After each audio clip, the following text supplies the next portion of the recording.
Assalamualaikum teman-teman. Ini untuk yang nanyain beberapa hari ini kabar. Ini kami seminggu udah nggak ada akses apapun informasi, jadi kami nggak ada kabar lagi. Kami nggak bisa terkoneksi dengan internet, dengan telepon udah nggak ada. Semua akses ke sini terputus, mulai dari Ketakengon terputus, dari Biren kemari terputus. Katanya ada 13 titik. Karena kami nggak ada informasi. Ini kebetulan ada Starlink yang bisa kita akses. Nah itu bisa kita akses sebentar. Nah ini untuk menginformasikan bahwa di sini kami udah kekurangan beras, udah nggak ada lagi, telur udah nggak ada, bahan utama untuk makan tuh udah nggak ada lagi. Jalan masuk ke daerah sini udah nggak ada lagi karena di jalan ke KKA yang ke Losmawi pun terputus semua.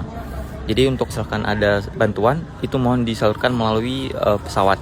Ini semua jalan pada terputus, korban jiwa udah ribuan, yang pengungsian pun udah ribuan. Ini kami lagi antri bensin, ini udah dari jam 3 pagi sebagian ini yang antri.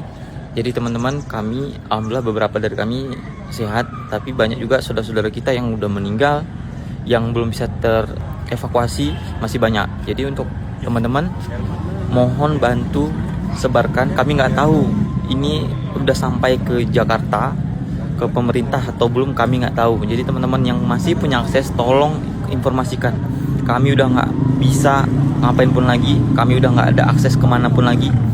Apapun kami nggak ada lagi, kami paling makan di semingguan ini aja. Jadi mohon dibantu teman-teman. Kalau mengirimkan bantuan melalui pesawat, semua tempat membutuhkan. Ini takutnya nanti chaos ini karena orang nggak bisa makan lagi, karena beras sudah nggak ada dijual lagi, bensin nggak ada dijual lagi, nggak bisa kemanapun. Kami kondisi kami nggak tahu bakal seperti apa.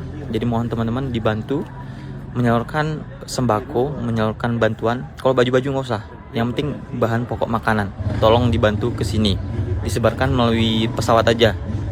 Mohon dibantu tag presiden, kementerian, badan dan lain-lain, tolong dibantu. Oke, kami alhamdulillah ini dalam keadaan sehat. 2 hari ini udah cerah, tapi beberapa hari ke depan kami nggak tahu. Pokoknya semua akses terputus, kami ke Takengon pun nggak bisa, kemana pun nggak bisa. Jadi mohon dibantu teman-teman. Terima kasih. Teman-teman, ini per tanggal 30 November. Hari ini udah mulai kehabisan stok beras. Jadi teman-teman kita, saudara kita dari Ronga-Ronga, dari Linggo itu udah jalan 3 hari, 2 hari itu udah jalan. Kami pribadi pun sebenarnya udah nggak ada lagi stok beras nih. Ini paling udah beberapa hari, 2 hari, 3 hari. Sebagian memang udah nggak ada lagi berasnya. Jadi memang stok beras nih sangat dibutuhkan oleh kami semua di sini. Jadi nggak ada tempat yang mungkin entah di Samarkilang, entah di mana yang membutuhkan. Kami pun di daerah Pondok Baru, daerah Simpang 3, dan daerah-daerah lainnya, Lampahan, Simpang Bali, semua membutuhkan. Jadi kami harap ada pemerataan untuk pembagian sembako juga, bahan pokok. Itu yang dibutuhkan untuk saat ini. Ada juga tempat yang di Wiresap, orang udah jalan juga ke Pondok Baru, ke Lewajadi, dan ke daerah lainnya. Karena udah nggak ada lagi tempat tempat aman, udah nggak ada lagi stok makanan, beras pun udah habis. Jadi teman-teman, kalaupun ingin menyalurkan untuk bantuan, kami mohon dari udara aja. Karena udah nggak ada lagi jalan menuju ke Banda Meriah, menuju Aceh Tengah udah nggak ada lagi. Ini nggak tahu udah berapa bulan nanti nggak ada aksesnya. Jadi mohon teman-teman, ini kita udah kehabisan beras di sini. Ini paling semingguan lah. Ada beberapa saudara kita paling semingguan. Ini beras udah nggak ada lagi. Yang dijual udah nggak ada lagi beras. Bensin terutama, internet, mohon dibantu melalui udara. Terima kasih teman-teman.